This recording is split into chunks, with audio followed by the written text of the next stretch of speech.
So we will just go with the review for the Mughal Empire chapter. ठीक है, जैसे कि बताया गया था कि मुगल एम्पायर के डिक्लाइन के पीछे there are some reasons behind it. उन रीजंस में क्या था, क्योंकि the Mughal empire was a very vast empire, तो there were problems regarding its administration. ठीक है, then due to the policies of the Mughal emperor Aurangzeb, उनकी कुछ रिलीजियस पॉलिसीज, उनकी कुछ social policies were a reason behind the downfall of Mughal empire. Then after the death of Aurangzeb, Aurangzeb जो कि Mughal emperor थे, उनकी डेथ हो गई थी 1707 में. तो after 1707 Mughal empire started gradually for towards its downfall, towards its decline. तो उसके बाद जितने भी सक्सेसर्स आए, औरंगजेब की डेथ के बाद जितने भी नए एम्परर्स आए, उनके बीच में इन फाइटिंग्स रही. Those emperors were basically pleasure seeking people. ठीक है, they were just only for their pleasure. They wanted the throne and they were fighting for the throne itself. And इसके अलावा as those people, they just wanted to live a luxury life. So उनके बीच में succession disputes रहे. ठीक है, and then इसकी वजह से the empire, these succession disputes led towards the erosion of the empire. The Mughal empire, it started gradually eroding. उसके बाद देर वर लोकल रिबिलियंस. लोकल रिबिलियन से मतलब ये है जो अंदर के जो लोग थे, एम्परर्स के बीच में फाइटिंग हुआ करती थी, दैट वाज इन फाइटिंग, यानी कि क्योंकि उनके अंदर के जो लोग थे, बेसिकली जो मनसबदार्स थे, दे वर ऑल करप्ट, टैक्सेस नहीं मिल रहे थे, तो लोकल इन्वेजन्स तो हो ही नहीं थी. लोकली पीपल वर रिबेलिंग क्योंकि उनके बीच में डिसयूनिटी थी, डिसकंटेंट था. ठीक है, लेकिन also there were invasions. There were foreign invasions from the three sides. ठीक है, they were attacking the Mughal Empire. During this 18th century, Mughal को जो था बहुत मुश्किल हो गया था. They were unable to cope up with the foreign attack from the people. Basically, those were the Persians, the Marathas, the Afghans. तो उनके साथ उनको डील करना पड़ गया था. These were the foreign powers which were trying to invade the Mughal Empire. उसके अलावा then there was military weakness in the Mughal empire itself. अब मिलिट्री वीकनेस क्यों हो गई थी, क्योंकि एम्पायर था बहुत huge. Empire had different people having different religion, and then emperors they were continuously fighting. तो फाइट के लिए always they used the Mughal treasury for their weapons, for their fight. They used the Mughal army. तो इस वजह से military इनकी week होती गई, एंड उनकी जो मिलिट्री एक्सपर्टीज थी, दे वर बेसिकली वेरी वीक. उनकी आर्मी की जो एक्सपर्टीज थी, जो स्किल्स वगैरह थे, दे वर डिक्लाइनिंग. ठीक है, and they were unable to be effective in fighting any more. और finally the most important reason जो कि मुगल एम्पायर के डाउनफॉल का था, that was basically the arrival of British. So we'll continue today with the arrival of British. यहाँ पे the arrival of British. अब British basically India आए थे क्यों, for the purpose of trade. Trade करने के लिए आए थे. ठीक है, और उनका बेसिकली ट्रेड का पर्पस क्या था, they wanted to trade spices, they wanted to trade silk, they wanted to trade cotton, jute, tea, all the raw materials. ठीक है, अब सब कॉन्टिनेंट के पास जो था इमेंस वेल्थ थी. सब कॉन्टिनेंट से आपका मतलब है the Indian Mughal emperor itself, the Mughal empire itself, Indian subcontinent. ठीक है, अब जो ब्रिटिश ने जब इंडिया के अंदर उन्होंने इन्वेट किया, तो बेसिकली यहाँ पे उन्होंने अपना एस्टैब्लिश किया एक ट्रेडिंग सेंटर, और वो ट्रेडिंग सेंटर इनका था, it was basically private company. और इस प्राइवेट कंपनी का, इनके ट्रेडिंग सेक्टर का नाम था EIC, which is East India company. तो EIC यानी कि East India Company, it started capturing the wealth of India. ठीक है, अच्छा, अब क्योंकि the British were very well planned, very well equipped, so they decided to take the advantage of the weak position of the Mughals.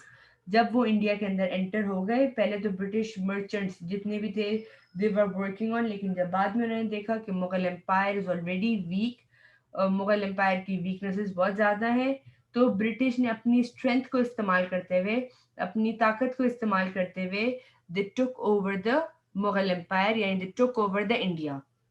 ठीक है, उन्होंने पूरे इस इंडियन सब कॉन्टिनेंट के ऊपर टेक ओवर कर लिया था, बेसिकली उन्होंने इसको कैप्चर कर लिया था. तो the most important reason behind the downfall, yeah, behind the decline of Mughal Empire is basically the arrival of the British. ठीक है, arrival of the British. Why? Because the British were more powerful as compared to the Mughal people. The British were more well equipped as compared to uh, Indians, and the British were more planned. ठीक है, क्योंकि वो United थे, इस वजह से उनकी planning भी स्ट्रांग थी. So they could easily capture the Mughal people. ठीक है, तो मुगल एम्पायर जो था वो उनके बहुत इजीली उनके कंट्रोल में आ गया. ठीक है, now if we move on. तो जब मुगल एम्पायर का डिक्लाइन शुरू हुआ तो बहुत सारे जो प्रोविंसेस थे जो कि ऑलरेडी इंडिया का पार्ट थे, they succeeded from the empire, वो एम्पायर से निकल गए. And finally they establish their own state, वो अपने खुद की स्टेट्स बनाने में कामयाब रहे. ठीक है, जैसे कि हैदराबाद, बंगाल, मैसूर और राजपूत के कुछ स्टेट्स, क्योंकि जो राजपूत का जो किंगडम था बेसिकली उसके अंदर डिफरेंट डिफरेंट स्टेट्स थे. Those all states they started to make their own independent states, और वो इंडिपेंडेंट स्टेट जो थे they finally came into existence. उसके बाद जो है then there were Punjab and the Marathas as well. अब हैदराबाद से आप समझ लें कि बेसिकली हैदराबाद का जो कैपिटल है डेक्कन, ठीक है, वो भी सेपरेट हो गया था. Then will move on further. अब जब ब्रिटिश जो है वो इंडिया के अंदर आ गई, ठीक है, तो मुगल एम्पायर का डाउनफॉल शुरू हो गया, क्योंकि औरंगजेब की डेथ हो गई थी 1707 में. सो 1707 के बाद जो है बेसिकली बहुत सारे और जो थे रूलर्स आए थे. These were the rulers, just note it down, या आप बस देख लीजिए. बेसिकली औरंगजेब की डेथ के बाद बहादुर शाह आए, फिर उनके बाद उनके सक्सेसर जहानदार शाह आए, फिर फारूक सियार आए, फिर मोहम्मद शाह, अहमद शाह. आप देख रहे हैं इस तरह 1707 के बाद से you are seeing a time period, बार बार जो है वो कुछ टाइम पीरियड के लिए आ रहे हैं rulers, and then they are moving on. फिर दूसरे रूलर्स आ रहे हैं, अगेन दे आर गोइंग, फिर उनके सक्सेसर्स इस तरह आ रहे हैं. तो हर बार जब एक सक्सेसर ने आना तो उनके बीच में क्या होना, सक्सेशन डिस्प्यूट्स होने.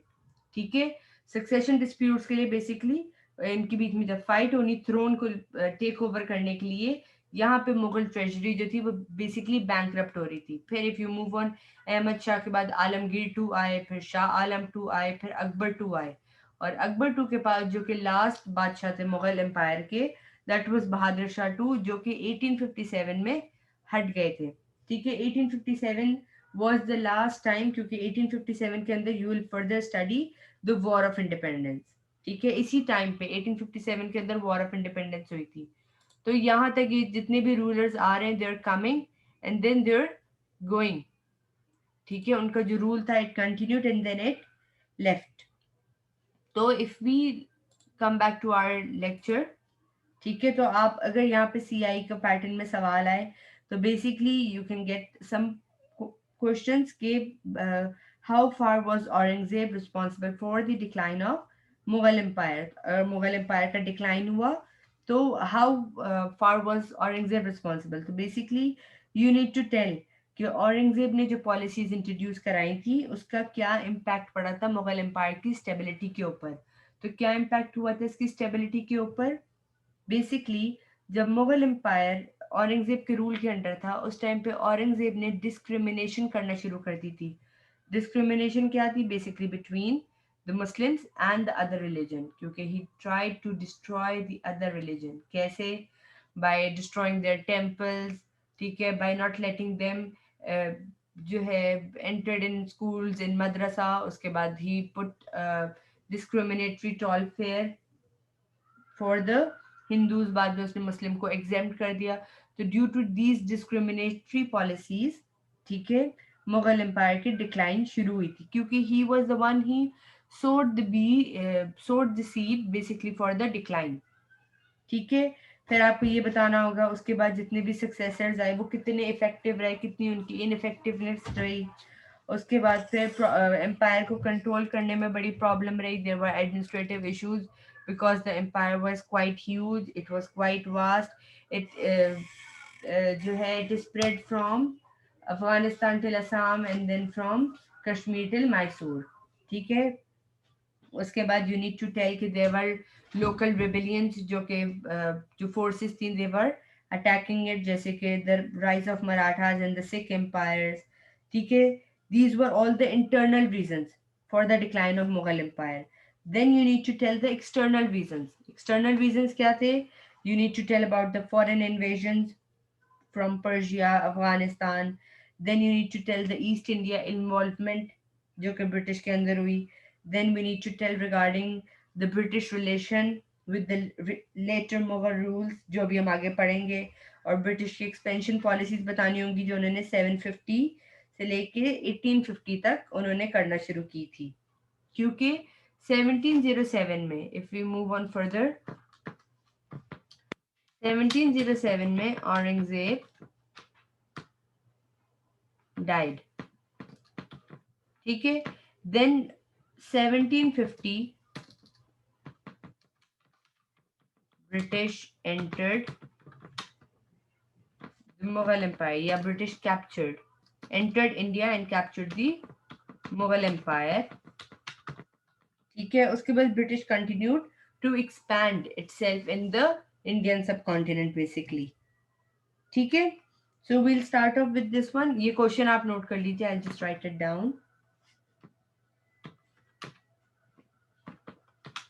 How far was Aurangzeb responsible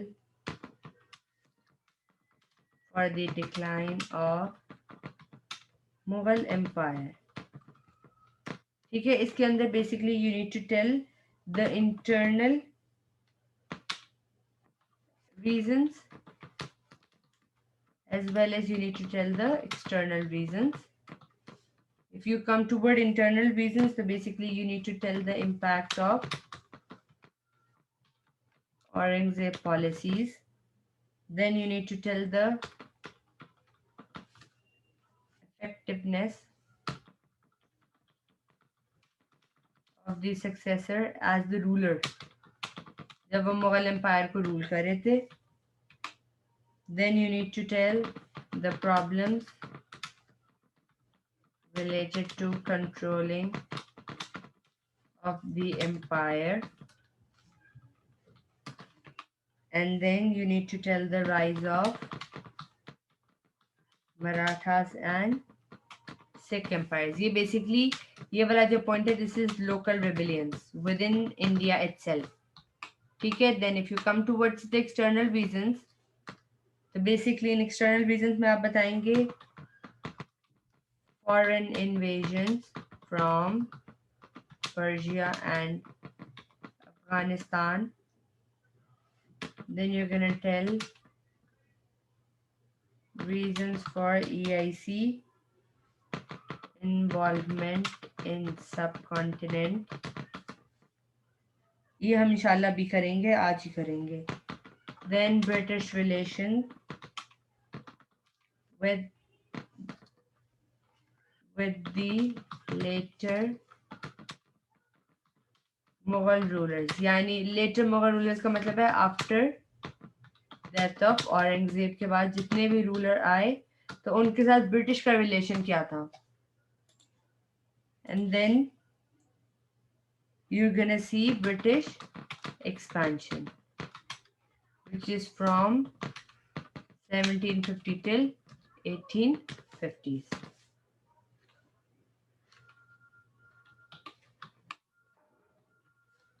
ठीक है. एंड देन ब्रिटिश ने जो अपनी इस एक्सपेंशन के दौरान British policies and there policies. So we'll move on further. When the British has already arrived in the Mughal Empire. इससे पहले कि मैं आगे बढ़ूं, पहले प्लीज सब यहाँ पे चार्ट में बता दें if it's clear. So we'll move on further. And if there's any issue, then we'll repeat that part.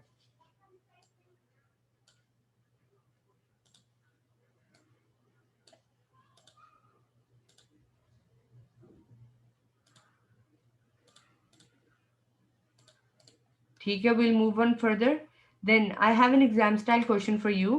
इस एग्जाम स्टाइल क्वेश्चन में बेसिकली एक रिटन सोर्स है.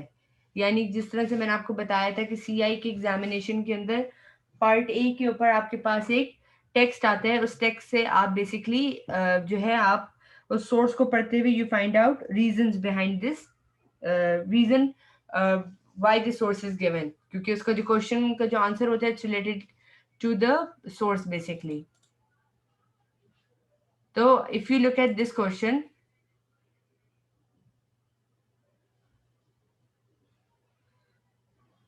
yes, this is source A, and Mansabdars, I'll explain.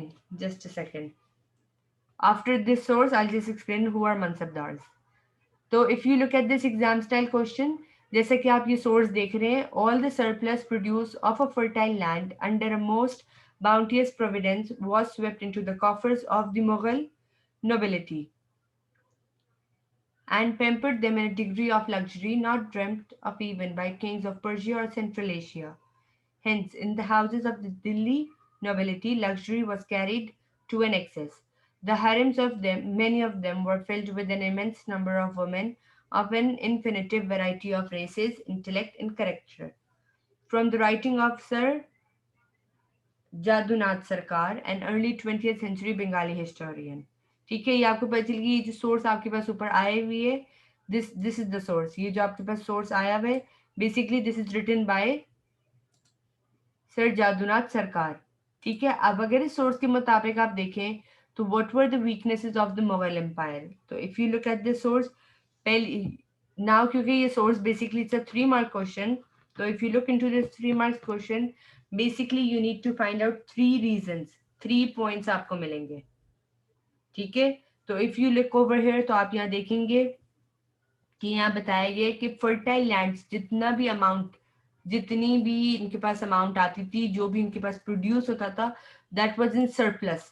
ठीक है, और वो जो surplus amount थी, ये बेसिकली मुगल नोबिलिटीज यानी मुगल एम्पर के जो लोग थे, they use to swept into their coffers. Coffers का मतलब है अपनी मनी बॉक्स, अपनी ट्रेजरी के अंदर इसको रखा करते थे. And then they this amount they spoiled them. कैसे उन्होंने स्पॉइल किया?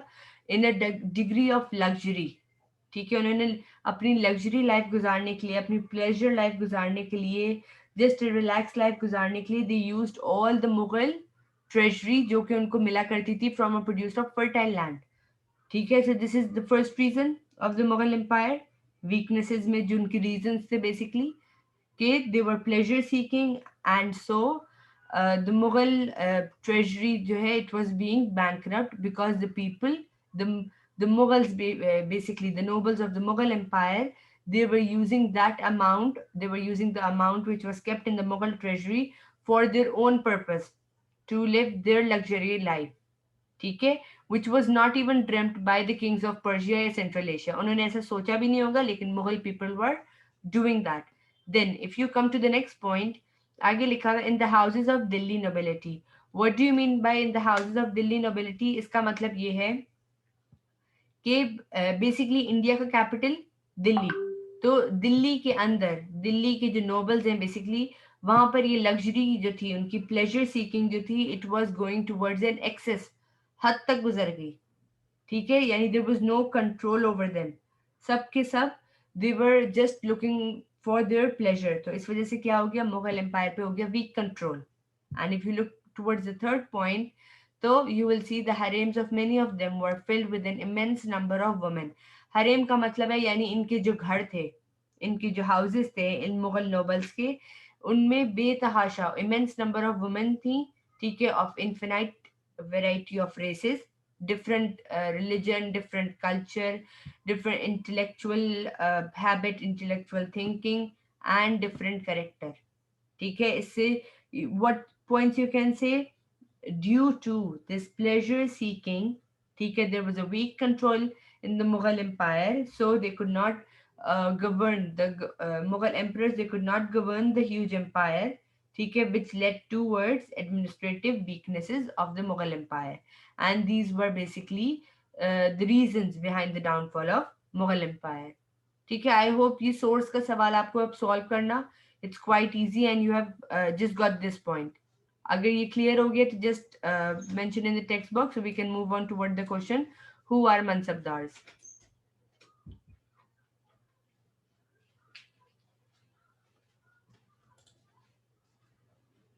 ठीक है, देन आई मूव ऑन कि हु आर मनसबदार्स। तो अब जो मुगल रूलर्स थे बेसिकली उन्होंने एक कम्प्लेक्स ब्यूरोक्रेसी अपने एम्पायर के अंदर इस्टेब्लिश की थी।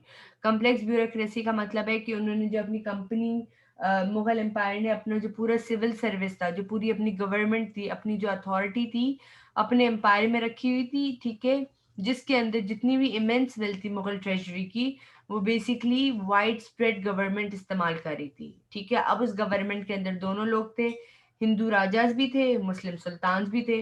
वो उस स्टेट के ऑफिसर्स बनते थे और उन ऑफिसर्स को आप क्या बोला करते थे? मनसबदार बोला करते थे।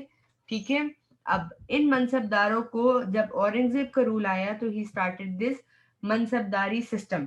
और वो उस मनसबदारी सिस्टम के अंदर क्या था कि the people they will be paying tax. ठीक है, तो इन मनसबदारों को ये बोला गया था कि they are the one who will collect the tax from the people, ठीक है, on behalf of the empire. And they will when they will collect the tax, तो एम्परर्स जो है वो उनको लैंड ग्रांट्स अवार्ड करेंगे, यानी जमीनें देंगे उसके बिहाफ पे। अब जो मिलिट्री और जो सिविल लीडर्स थे वो तो दे मेंटेन्ड कैवलरी। कैवलरी का मतलब होता है आर्म्ड हॉर्समैन, यानी जो जंगों में इस्तेमाल होते हैं, वॉर के दौरान इस्तेमाल होते हैं जब बैटल वगैरह होनी हो।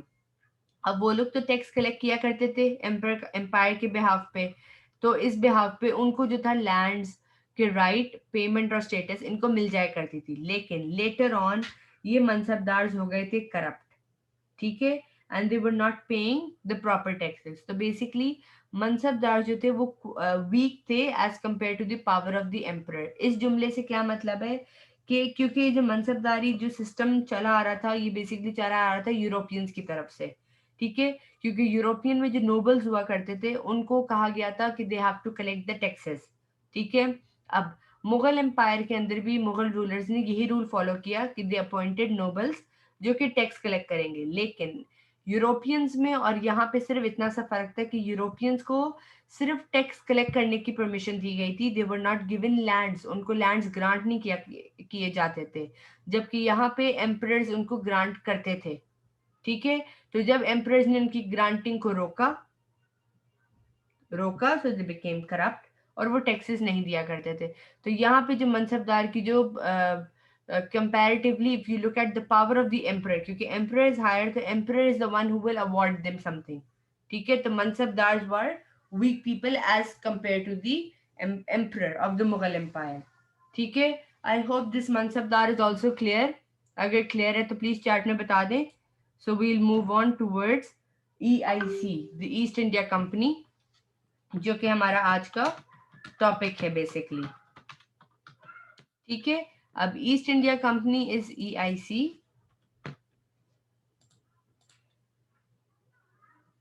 ठीक है, विल मूव ऑन फर्दर। अब East India company is EIC। ठीक है, ये क्या है? Basically it's a private company. ठीक है, तो will start off with who, क्योंकि 4 मार्क का सवाल आता है ईस्ट इंडिया कंपनी, तो who, they are basically a private company. ठीक है, इट्स अ प्राइवेट कंपनी। फिर they were basically British traders या ब्रिटिश मर्चेंट्स भी आप कह सकते हैं।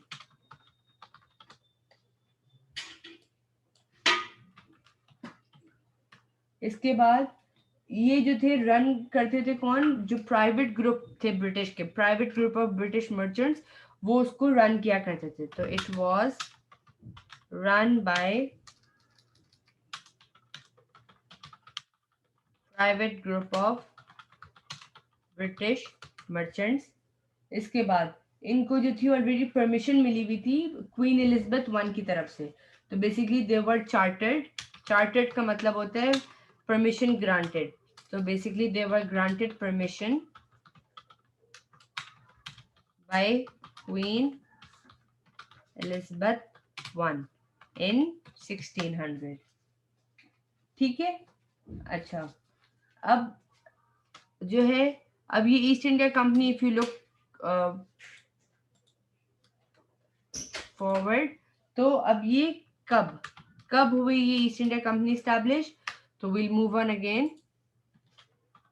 तो ईस्ट इंडिया कंपनी जो थी 1600 AD जब इनको परमिशन मिली, तो इनको परमिशन बेसिकली कैसे मिली? इनको क्वीन एलिजाबेथ ने परमिशन दी।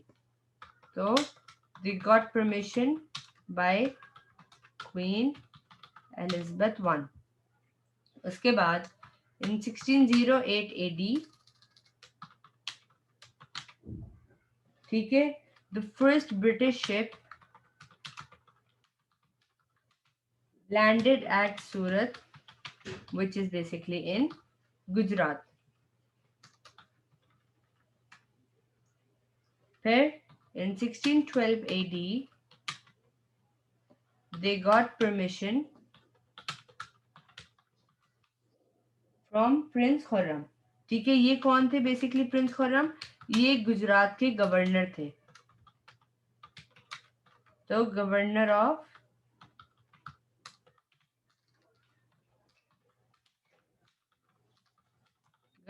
गुजरात कि वो गुजरात के अंदर ट्रेड कर सकते हैं, टू ट्रेड इन गुजरात. उसके बाद इन 1615 एडी बेसिकली जो एम्परर जहांगीर थे, अभी एम्परर जहांगीर कहाँ से आए?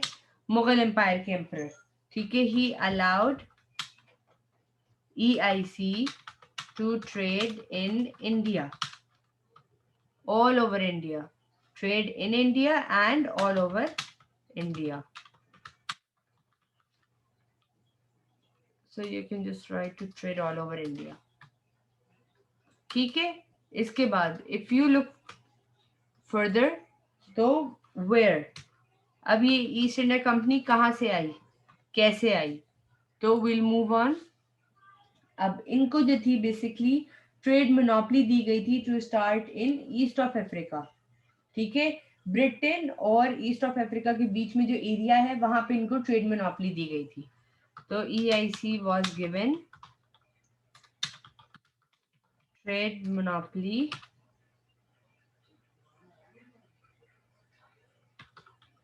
between Britain and areas of East of Africa. फिर EIC ने क्या किया? They tried to make an attempt in Indonesia region. ठीक है, और इस इंडोनेशियन रीजन के अंदर बेसिकली कौन रहते थे? यहाँ पे ऑलरेडी डच और यूरोपियंस रहते थे. They lived there. Yeah, lived in Indonesia like for easy remembrance. ठीक है, तो अब ईस्ट इंडिया कंपनी को बेसिकली कहाँ दिया गया था मोनोपोली करने के लिए? ब्रिटेन और ईस्ट अफ्रीका के बीच के इलाकों में. लेकिन उन्होंने अपनी तरफ से अटेम्प्ट कहाँ की कि हम इंडोनेशिया के अंदर जो है हम एंटर करेंगे, यानी कि ईस्ट इंडीज के अंदर. ठीक है, इसको आज के जमाने में इंडोनेशिया बोलते हैं. लेकिन डच जो थे वो ऑलरेडी वहां पे थे, उनका ऑलरेडी वहां पे कंट्रोल था, तो इस वजह से वो किसी भी और यूरोपियन पावर को वहां पे शेयर करने नहीं दे सकते थे. अब डच का जो था वो बहुत ही स्ट्रॉन्ग कंट्रोल था. The Dutch had a very strong control in this area. So अब यहाँ पे क्या हुआ? When the British tried to enter they were defeated. ठीक है, when the British tried to enter they were defeated in the brief war. जो बार बार वॉर्स होती रही, in continuous wars, they were defeated over there.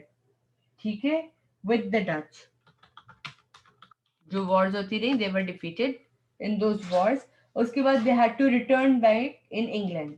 So when they return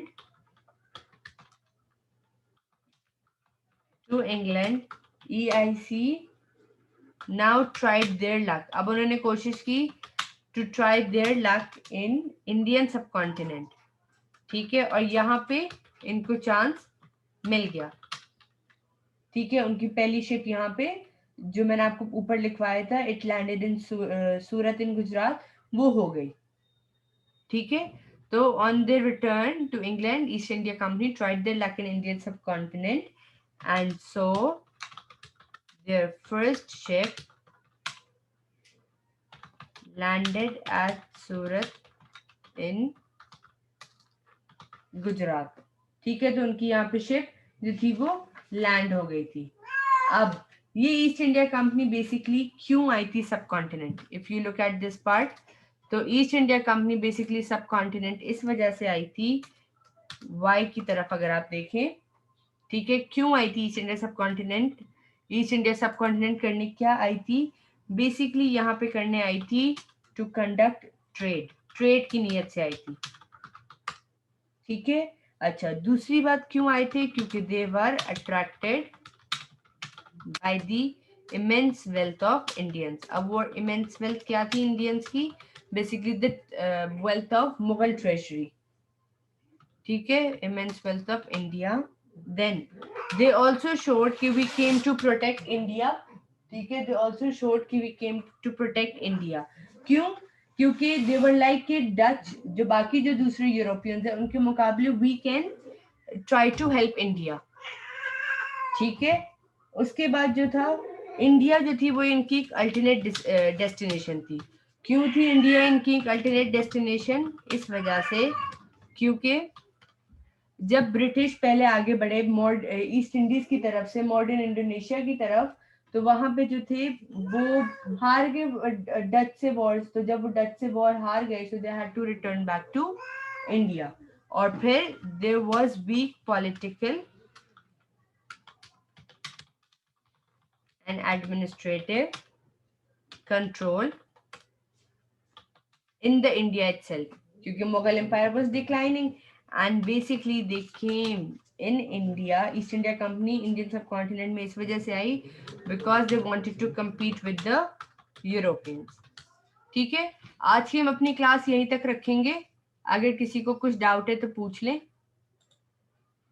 फिर इंशाल्लाह in the next class we'll study in detail regarding these reasons कि East India company जब आई थी तो what was the basic reason behind it, and if everything is clear तो please chat box में बता दें, ठीक है। then इंशाल्लाह we'll stop over here, please सब इस EIC के पार्ट को नोट कर लें and then we will end our lecture over here.